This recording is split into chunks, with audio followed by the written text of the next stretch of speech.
देवरुख साखरपा मार्गाच्या पुनर्बांधणीसाठी महाविकास आघाडीने रस्ता रोको केलाय। माजी मंत्री रवींद्र माने यांच्या नेतृत्वाखाली हे आंदोलन करण्यात आलंय।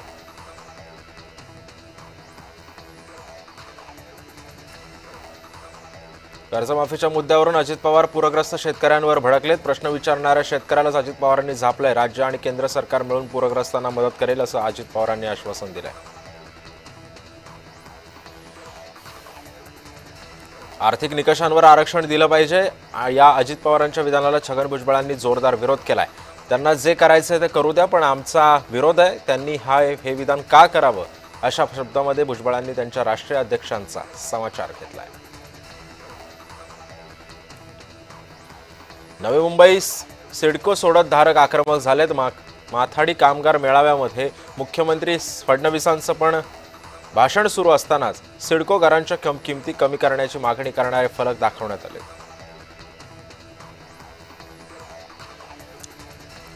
फक्त शेती नाही तर शेतकऱ्यांचं आयुष्य वाहून गेलंय। आम्ही तुमच्या सोबत आहोत, चुकीचं पाऊल उचलू नका असं उद्धव ठाकरेंनी शेतकऱ्यांना आवाहन केलंय। सरसकट दर हेक्टरी 50,000 मदत द्यावी अशी मागणी उद्धव ठाकरेंनी सरकारकडे केली आहे।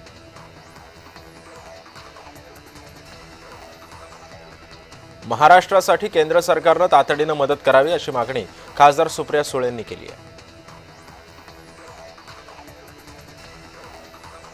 मुख्यमंत्री देवेंद्र फडणवीसांच्या ताफ्यातील कारमध्ये बसण्याचा प्रयत्न करताना आर्थिक विकास मंडळाचे अध्यक्ष नरेंद्र पाटील खाली रस्त्यावर पडल्याची घटना घडली। नवी मुंबईमध्ये ही घटना घडली। दुर्घटनेमध्ये पाटील यांना किरकोळ दुखापत सुद्धा झाली।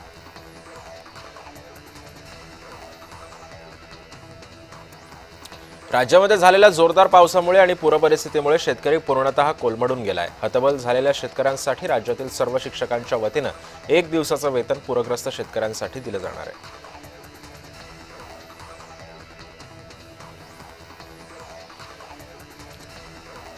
नांदेडच्या अर्धापूर तालुक्याला अतिवृष्टीचा फटका बसलाय। अतिवृष्टीमुळे नुकसान झालेल्या शेतपिकांची मंत्री संजय राठोड यांनी पाहणी केली आहे। नुकसानीची मदत शासनाकडून लवकरात लवकर मिळण्याचं आश्वासन सुद्धा त्यांनी यावेळी दिलेलं आहे। बीडच्या येवलेवाडीमध्ये शेतकऱ्यांचं अतोनात नुकसान झालंय। येवलवाडी ते बीडला जाणारा पूल सुद्धा तुटल्यानं गावचा संपर्क तुटला आहे।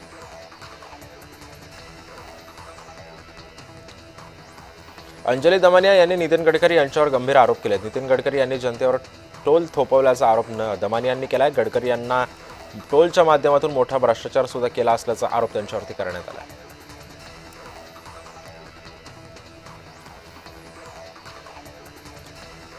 पवार गटाच्या नेत्यांच्या पूरग्रस्त गावाच्या दौऱ्यामध्ये सावळा गोंधळ झाल्याचं पाहायला मिळालं। जयंत पाटील पाहणीसाठी आलेल्या गावचं नावच विसरलेत। आमदार अभिजित पाटलांचं सारथ्य करणं हा टीकेचा विषय ठरलाय। सांगलीमध्ये निघालेल्या महाराष्ट्र संस्कृती बचाव मोर्चाला भाजप इशारा सभेच्या माध्यमातून उत्तर देण्यात असल्याचं मंत्री चंद्रशेखर बावनकुळे यांनी म्हटलंय। सभेमध्ये प्रचंड मोठा रावण जाळणार असल्याचं सुद्धा यावेळी चंद्रकांत पाटलांनी स्पष्ट केलंय।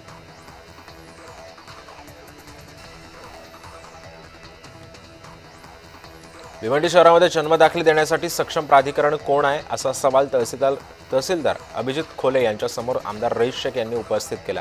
राज्यामध्ये बांगलादेशी नागरिकांच्या जन्मदाखल्यावरून भाजपचे नेते किरीट सोमय्या यांनी अनेक महानगरपालिका तहसीलदार कार्यालय पिंजून काढलेत। यानंतर जुन्या राज्यातील नोंदी जमा करून आणि जन्मदाखले चर्चेत आल्याचं सुद्धा बोललं जातंय। साडी नेसवल्याप्रकरणी आता काँग्रेसचे नेते मामा पगारे हे रुग्णालयामध्ये उपचार घेत आहेत। काँग्रेसचे नेते राहुल गांधी यांनी त्यांच्याशी फोनवरून संवाद सुद्धा साधला। तुम्ही घाबरू नका, काँग्रेस तुमच्या सोबत आहे असा विश्वास सुद्धा राहुल गांधींनी व्यक्त केला आहे।